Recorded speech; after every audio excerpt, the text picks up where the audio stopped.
Our first reading today is from Acts chapter 2, verses 1 to 21. When the day of Pentecost had come, they were all together in one place, and suddenly from heaven there came a sound like the rush of a violent wind, and it filled the entire house where they were sitting. Divided tongues as of fire appeared among them, and a tongue rested on each of them. All of them were filled with the Holy Spirit and began to speak in other languages as the Spirit gave them ability. Now there were devout Jews from every nation under heaven living in Jerusalem. At this sound the crowd gathered and was bewildered, because each one heard them speaking in the native language of each. Amazed and astonished, they asked, "Are not all these who are speaking Galileans? And how is it that we hear, each of us in our own native languages, we hear them speaking about God's deeds of power?" All were amazed and perplexed, saying to one another, "What does this mean?" But others sneered and said, "They are filled with new wine." Peter addresses the crowd. But Peter, standing with the 11, raised his voice and addressed them. "People of Judea and all who live in Jerusalem, let this be known to you and listen to what I say. Indeed, these are not drunk as you suppose, for it is only 9 o'clock in the morning. No, this is what was spoken through the prophet Joel. In the last days it will be, God declares, that I will pour out my Spirit upon all flesh. And your sons and your daughters shall prophesy, and your young shall see visions, and your old shall dream dreams. Even upon my slaves, both men and women, in those days I will pour out my Spirit, and they shall prophesy. And I will show portents in the heaven above, and signs on the earth below, blood and fire and smoky mist. The sun shall be turned to darkness and the moon to blood, before the coming of the Lord's great and glorious day. Then everyone who calls on the name of the Lord shall be saved." It's often at this time of year we celebrate Pentecost as being the day the church was born. And whether you actually believe it to be the day it was born or not, what Pentecost reminds us of is that in the beginning for the church it was very fragile and new. The beginning of the church was messy and very noisy, and in that sense a lot like a birth. It came about after a long and painful labour, but there was no question something was present, something was happening, just like there is no question when a baby appears. People didn't ask if something had happened, they just got caught up in it and responded or reacted against it. They felt something surge through them. God breathed into them and they burst into a deeper and new life. They heard a sound that in many ways was like a cyclone, and yet they were inside a house. There was a visible presence which the only way they could describe from their experience was like tongues of fire dancing on their heads. The writer is trying to paint a picture of incredible energy, of life surging all around, filling this group of ordinary people who gathered together, waiting and praying. And suddenly they began to speak in other languages. And when Peter gets up to preach and give an explanation, he quotes from a prophet. Remember Joel. Remember what Joel said would happen. Well, this is happening right here and now.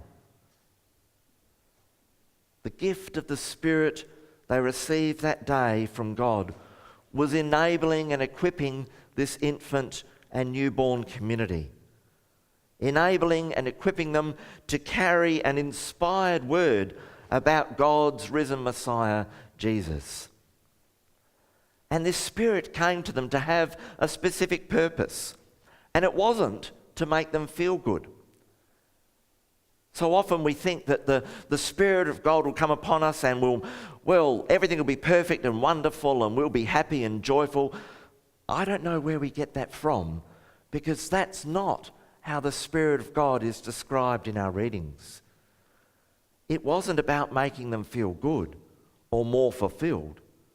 In fact, it wasn't something for them at all, that they could feel proud or feel that they could own and feel a bit more superior because, they're identified as that group who have got it.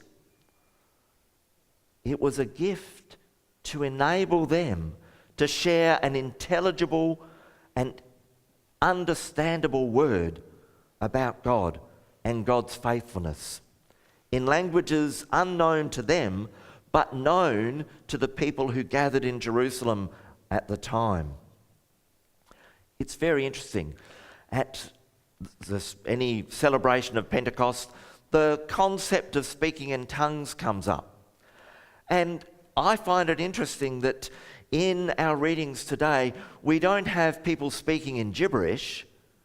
They're actually speaking in languages that other people can understand.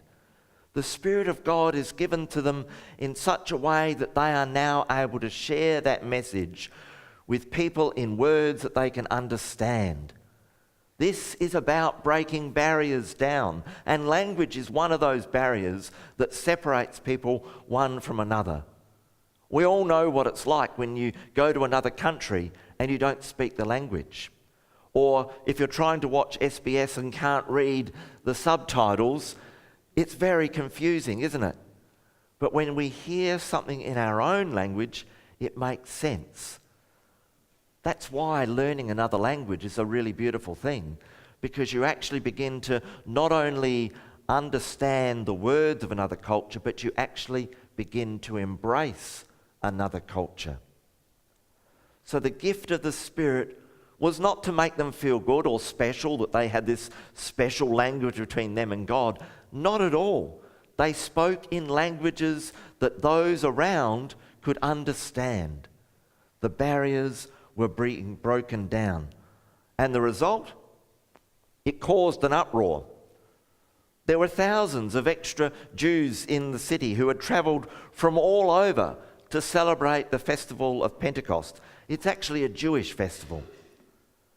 And at 9 a.m. in the morning, this handful of backwater, unsophisticated Galileans were speaking intelligibly in foreign languages.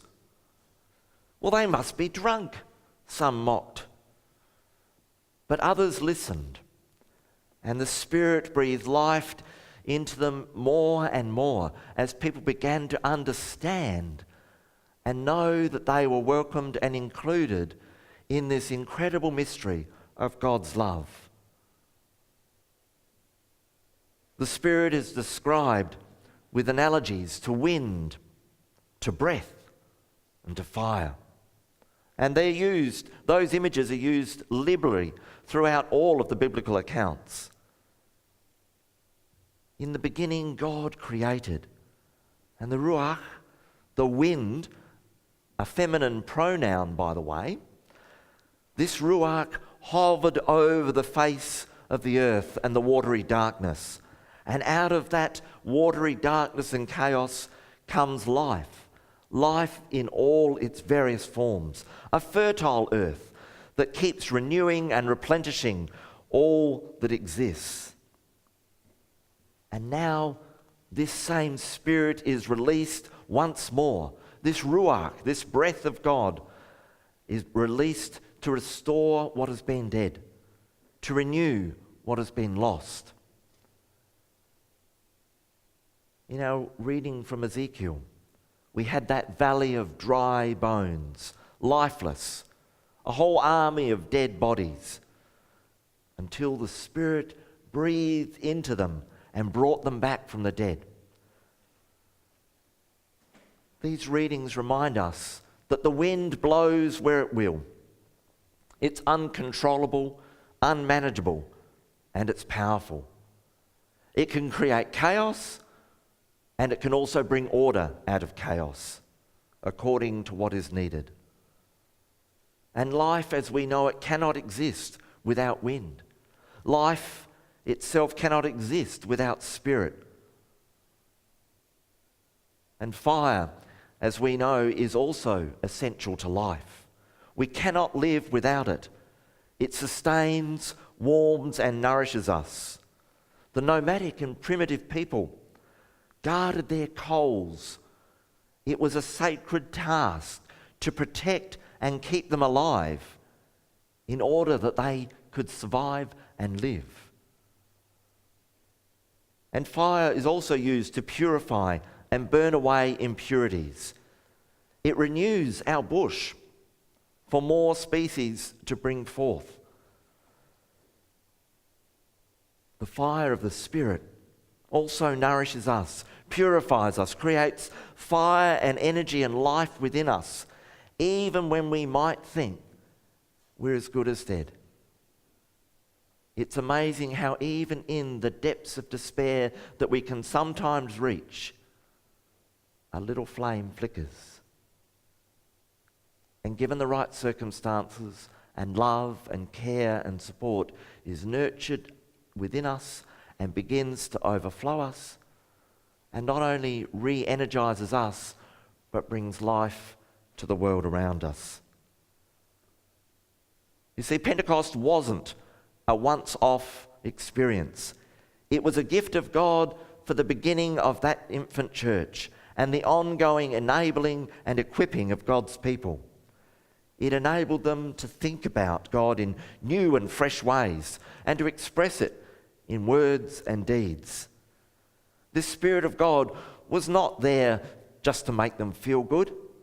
It was there to inspire and encourage and expand who they were. Jesus spoke about his death to his disciples, but he comforted them by assuring them that they would not be left alone.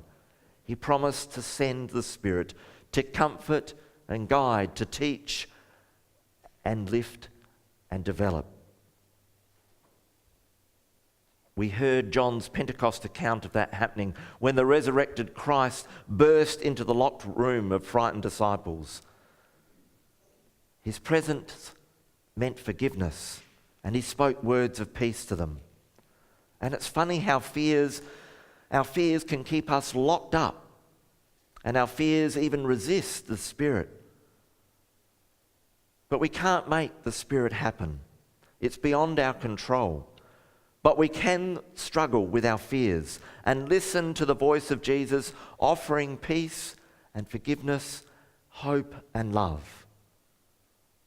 There is nothing he won't and can't forgive. There is no hurt too deep that he doesn't understand and want to heal.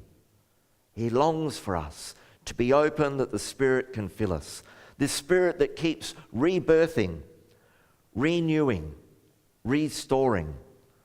This Spirit that keeps enabling and equipping to bring intelligent and life-giving words to make a difference in our world. And the Spirit of God is not always gentle. Often it can be loud and annoying, a bit like that noise from the balloon, calling us to greater compassion, to stand up against oppression, to work for justice, and especially to care for those who find themselves on the bottom of the pile. In other words, the Spirit of God will always have a political and social agenda, one that calls us to see and to name those situations that destroy or harm, while at the same time, that Spirit energizes and empowers us to stand firm and to make a difference. Scary stuff, really, this Spirit stuff. And yet, that's what following Jesus is all about. So, this morning I wonder, will you come and join the dance, catch the breeze, and experience the renewing and life-giving love of Christ afresh and anew? I wonder where the Spirit of God will lead us in the future.